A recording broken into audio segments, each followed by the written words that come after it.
Olá, sejam muito bem-vindos ao programa Apontamentos da Semana. Não se esqueça que é aqui onde a realidade espiritual acontece. Por isso, prepare o seu coração, chame os seus amigos, abra a sua Bíblia e arranje forma de tomar notas, porque o Apontamentos já está no ar. Antes de iniciarmos o programa de hoje, queria apenas dizer-lhe que em breve estaremos no Facebook. Ali terão acesso a diversos conteúdos, vídeos, mensagens, artigos que poderão ser uma grande bênção na vossa vida. Está bem assim? Ótimo! O tema que iremos tratar hoje será a restauração de todas as coisas. Prepare-se porque este tema irá alcançar as nossas origens, podendo trazer algumas surpresas na compreensão da realidade. E a realidade não é tudo aquilo que nós vemos. Os resultados da ciência e da tecnologia parecem não conhecer limites. O sistema de posicionamento global conhecido por GPS permite a navegação por satélite em qualquer ponto do globo. A internet proporciona-nos ter o mundo inteiro na palma das nossas mãos. As redes de transporte modernas permitem que o indivíduo esteja no mesmo dia em distintas praças financeiras. No entanto, esta conjuntura não apresenta por si mesma respostas à inquietude existencial da humanidade. As pessoas emitem palpites sobre a vida depois da morte. Especulam sobre os sinais dos tempos. Não conseguem resolver as assimetrias sociais e económicas. São interpeladas pelos dilemas éticos da ciência e das decisões simples do dia-a-dia. Sentem-se impotentes perante a dores enquanto mecanismo fisiológico ou sentem-se impotentes diante do sofrimento enquanto resposta psicológica àquilo que é adverso. Apesar do acesso à tecnologia, aos cuidados de saúde, muitos sentem-se sozinhos e deslocados neste mundo, não compreendendo o que está a passar nos bastidores. Mas afinal, o que é que está a passar?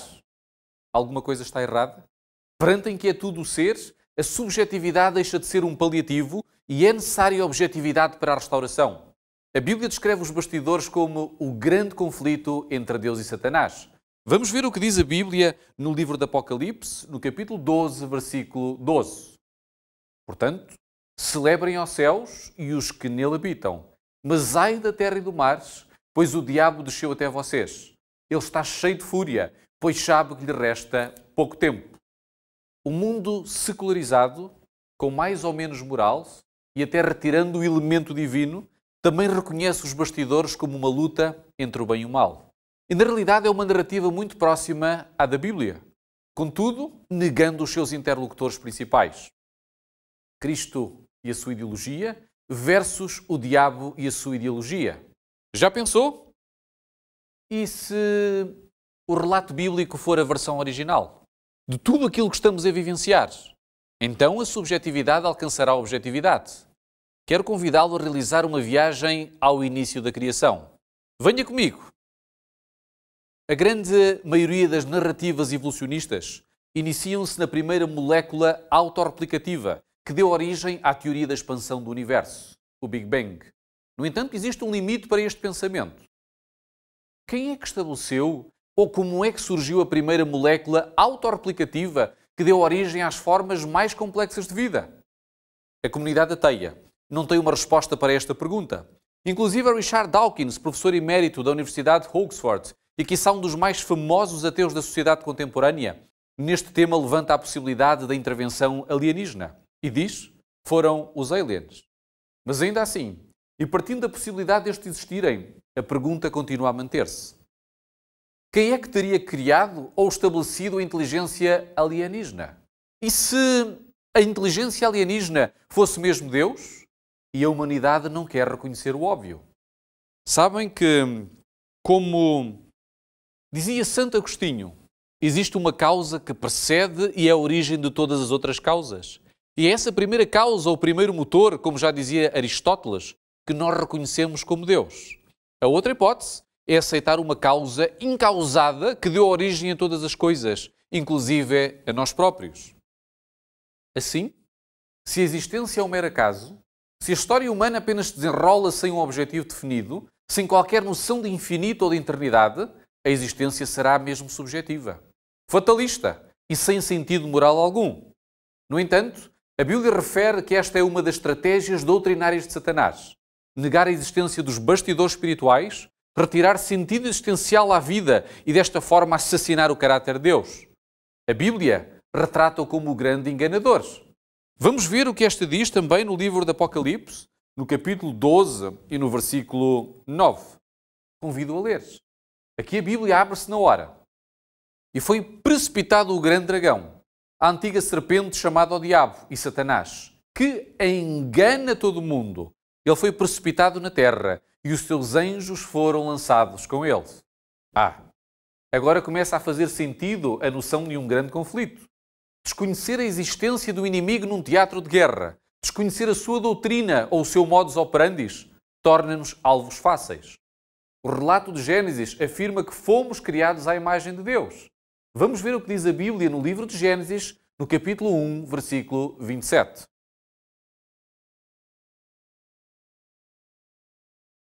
E criou Deus o homem à sua imagem. À imagem de Deus o criou. Homem e mulher os criou. Sabem que uma imagem pode ser bidimensional, como reflexo de um espelho ou uma fotografia, ou tridimensional, como uma estátua ou um holograma. Uma imagem também pode ser intangível, como uma figura que idealizamos na nossa mente, ou uma ideia que temos na nossa cabeça. O que é que quererá dizer a Bíblia com o ser criados à imagem de Deus? Entre os seres criados da Terra, somente os seres humanos foram feitos à imagem de Deus.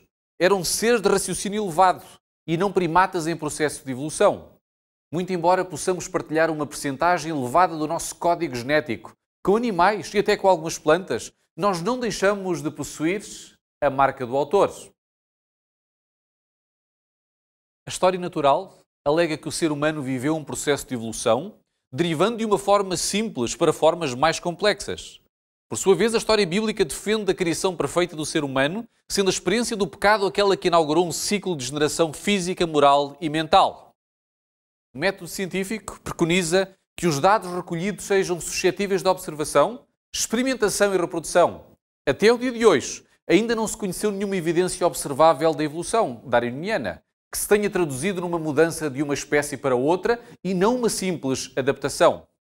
A possibilidade da existência de um ancestral comum é remetida para milhões de anos no passado. Alguns exemplos clássicos são apresentados na atualidade, como a genética do peixe esganagatos, espécie que foi recolhida e que se pensa ter origem numa pertença à era glaciar. A ciência afirma que este peixe se adaptou, originando outros ganagatos, com distintas características. Mas, na realidade, o esganagato continua a ser um peixe e não evoluiu para outra espécie. Ou a experiência do biólogo evolucionista Richard Lenski, com bactérias. Neste experimento existiram algumas alterações na constituição genética das bactérias e até na sua capacidade metabólica, mas estas continuam a ser bactérias. Podemos ainda aludir ao exemplo dos tentilhões de Darwin, que mudaram de bicos, mas que na realidade continuam a ser tentilhões. Logo, é também necessário o mecanismo da crença para aceitar a teoria evolucionista. E se esta doutrina fosse mais um fait divers, uma distração do grande ilusionista, o diabo, para nos afastar da consciência do grande conflito? E pelos resultados, podemos dizer que ele tem tido sucesso. A humanidade é radicalmente diferente de todas as outras formas de vida na Terra. E qualquer teologia que minimize essa diferença degrada a humanidade e, sobretudo, a imagem de Deus. A indústria cinematográfica apresenta ou aprecia apresentar criaturas disformes, incluindo os tais aliens, para distorcer a imagem de Deus. Lembram-se? Um dos objetivos do adversário é tentar assassinar o caráter de Deus, denegrindo a sua imagem. Em hebreu, a palavra para imagem é tselem, e a palavra ou o significado para semelhança é demut. Estas palavras podem referir-se ao físico e ao interior. Moisés reconhece em cada um de nós um ser holístico, constituído de várias dimensões ligadas entre si. Ele afirma, em Deuteronômio 6,5, que nós temos uma componente espiritual, mental e física. E nesse texto da Bíblia, nós encontramos as seguintes palavras. Vamos abrir em Deuteronômio 6,5. Amarás, pois, ao Senhor teu Deus de todo o teu coração e de toda a tua alma e de todas as tuas forças. A autora americana, Ellen White, comenta esta realidade no livro Educação, página 15, afirmando que, quando Adão saiu das mãos do Criador, trazia na sua natureza física, intelectual e espiritual a semelhança do seu Criador. Logo, a imagem de Deus também se manifestou na diversidade de géneros. Sabiam que a humanidade foi criada e desenhada para projetar a imagem de Deus, sendo macho e fêmea. O primeiro ser humano criado perante a existência de um novo par afirmou em Gênesis 2:23, chamar-se-á varoa, porquanto do varão foi tomada. E disse, e nós podemos agora abrir as Bíblias em Mateus no capítulo 19, no versículo 5. Mateus 19, 5 diz o seguinte, portanto deixará o homem pai e mãe, e se unirá à sua mulher, e serão os dois numa só carne. Comentando este texto, eu gostaria de chamar a vossa atenção sobre o mesmo. Ele diz, os dois não se vão tornar machos, os dois não se tornarão fêmeas, os dois não se tornarão híbridos. A complementaridade da masculinidade e da feminilidade concretiza-se através da instituição do casamento, assim como é o modelo da divindade. A cronologia da criação também não pressupõe uma hierarquização autoritária do homem sobre a mulher. A primazia poderá substanciar-se em responsabilidade, mas nunca em domínio ou privilégios especiais. Homem e mulher são distintos e complementares, mas totalmente iguais perante Deus. Por alguma razão, o inimigo tem procurado distorcer esta imagem, introduzindo uma tese. E essa tese é o machismo ao largo da história, assim como introduz a antítese, gerando o feminismo. Extremos geram extremos. E a síntese tem sido a introdução de outros conceitos e práticas que distorcem os dois géneros iniciais, assim como a relação heterossexual, como a homossexualidade e a identidade transgênera. O objetivo é distorcer a imagem de Deus. Nasce biologicamente o masculino e do feminino e cresce na complementaridade dessas funções. Recentemente descobriu-se que existe um genoma masculino e um genoma feminino. Nós precisamos desta complementaridade nas famílias, nas escolas, nas empresas, no parlamento, nas igrejas, na formação da sociedade, inclusive estabelecendo-se cotas de representação para uma afirmação sociológica equilibrada. Recentemente na China tiveram que revogar o programa de controle de natalidade porque os homens superaram em larga escala as mulheres, levantando vários problemas sociais. Precisamos desta complementaridade para a afirmação da imagem de Deus. As famílias estão destroçadas e é por isso que a sociedade está como está, sendo refém de outros jovens que promovem um caminho muito distante do plano original. São muitas as soluções de recurso, mas a imagem de Deus também é a obediência aos seus preceitos. No Jardim do Éden, que significa paraíso, foram colocados Adão e Eva. Se Adão existiu, deveria estar registado como o primeiro nas genealogias do mundo inteiro. Todos os povos teriam raiz genética neste ser e fariam, pois, referência a este ancestral comum. Os registros mais antigos da humanidade são datados do ano 3000 a.C. e foram descobertos na Mesopotâmia e conversem na grafia do primeiro ancestral. E vamos ver que grafia é esta. O seu nome varia entre Adamu, Adime, Adapa, Adomuzi. Será que estas formas não seriam variações ortográficas do mesmo nome hebraico Adão? A semelhança fonética é muito acentuada. É como se conhecêssemos um homem chamado João em português. Os alemães diriam Johann, os ingleses John, os franceses Jean e os espanhóis Juan. E mais interessante ainda, são os mesmos documentos conterem relatos muito idênticos à história de Gênesis. Contudo, apresentados num contexto pagão.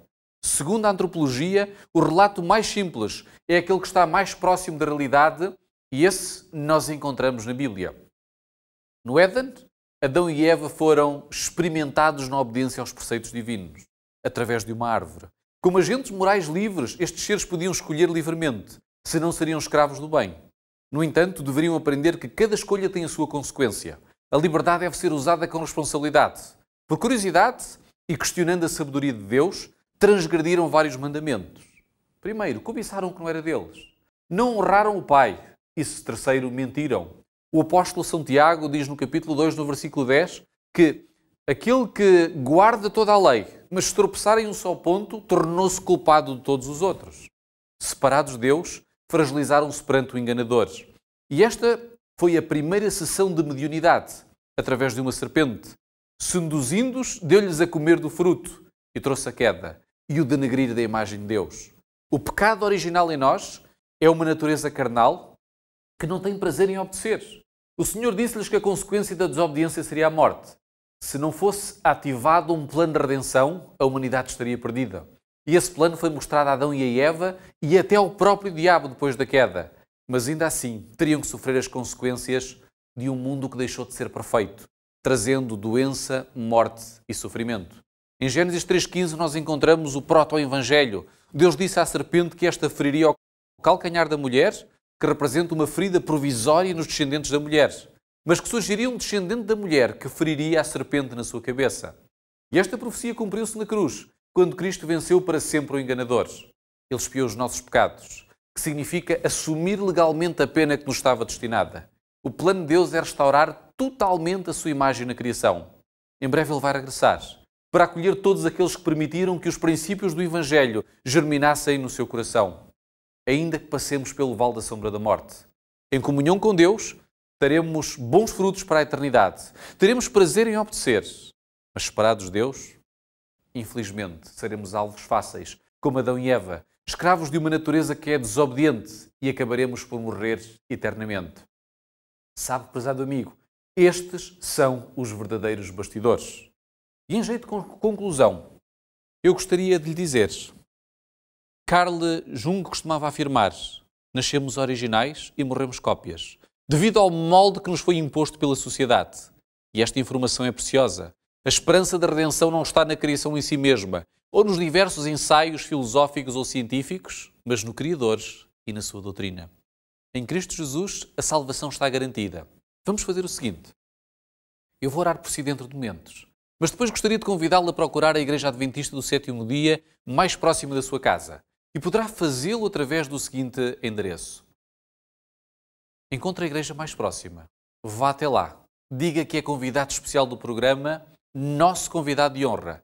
Ali vai receber acompanhamento espiritual, poderá esclarecer algumas das suas dúvidas e com certeza que se vai preparar para a vida eterna. Eu felicito desde já pela sua decisão. Vamos orar. Senhor Deus, Criador dos céus e da terra, obrigado porque no teu infinito amor tu nos mostras os bastidores do grande conflito para que não estejamos em trevas, mas também nos mostras a forma como a redenção nos foi providenciada. Que cada um, esteja onde estiver, possa neste momento agarrar a tua mão no trono infinito, aceitar esta proposta de salvação e que possamos responder positivamente a esta iniciativa salvífica. São estas bênçãos que pedimos em nome de Jesus. Amém, Senhor.